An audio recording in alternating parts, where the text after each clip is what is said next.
Welcome. This is Jamb here. 2013 government past question. Question number 31 says the revenue mobilization,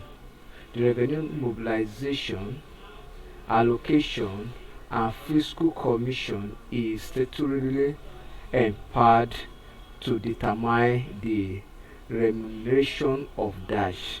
The revenue mobilization, allocation, and fiscal commission is statutorily empowered to determine the remuneration of dash. Option A says all civil servants.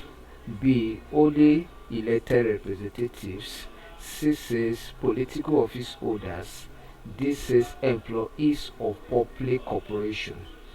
The mobilization, allocation, and fiscal commission, it is a secretary that is empowered to all civil servants.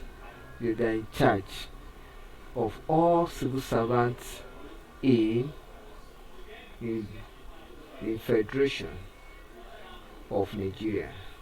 The Federation of Nigeria. So option A is correct. Thank you and God bless you. Kindly subscribe for more videos.